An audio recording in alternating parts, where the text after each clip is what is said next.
Welcome back, continuing the news. The Constitutional Court says it's wary of opening the floodgates of self-expression in school communities because of the impact this could have on educational institutions. That's according to the written ruling of the court in the lawsuit filed against Kensington Primary School and the state by the parents of a minor. The written ruling of the three-member panel of judges, Justices Sonia Bertram-Linton, Evan Brown, and Nicole Simmons, was made public last evening. Vashon Brown has been reading the document. It all started in 2018 when a then 5-year-old was accepted at Kensington Primary School in St. Catherine. Her mother was told that there was an unwritten no braids, no beads, no locking of hair policy. The minor, along with her parents, wear their hair in a locked style. The mother was told that she had to remove the locks or cut the child's hair, failing which there was a possibility that the offer of a place at the school could be withdrawn. The school, through its then principal, indicated that the students' locks are prohibited as there is a possibility that the hairstyle would lead to a lice or junja infestation. In its written ruling, the Constitutional Court said it found the school's argument about hygiene to be a legitimate aim.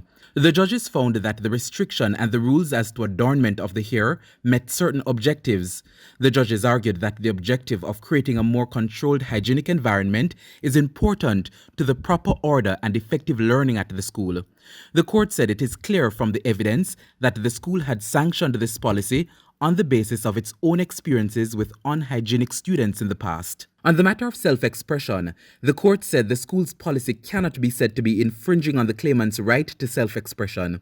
The argument proffered by the claimant is that in our cultural context as black persons and Jamaicans, the locked hairstyle should not have to be explained and justified in our current society, and that the school does not have the right to assume or to approve what a student or her family believes or choose in order to express themselves culturally.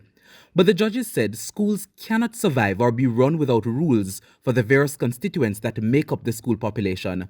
Justice Sonia Bertram-Linton said self-expression for many people vary from day to day, week to week, and I dare say from hour to hour, and take on wide and varied forms.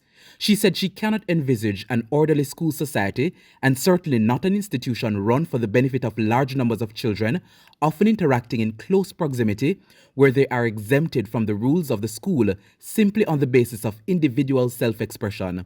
She said, I'm wary of opening what may be considered the floodgates of self-expression applicable to school communities, and the choice of adornment for the children therein, and the impact it would have on the core function of the educational institution.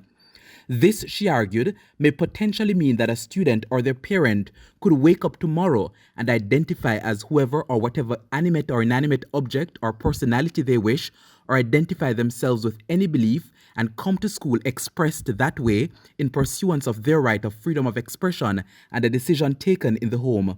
The judges further argued that perhaps the time has come for the legislature to remove this matter from the discretion of individual entities and give it the force of law. How far that is to be taken is a decision, the judges argued, that must be made by the policymakers. In the end, the court concluded that the constitutional rights of the child were not breached. Vashon Brown, TVJ News.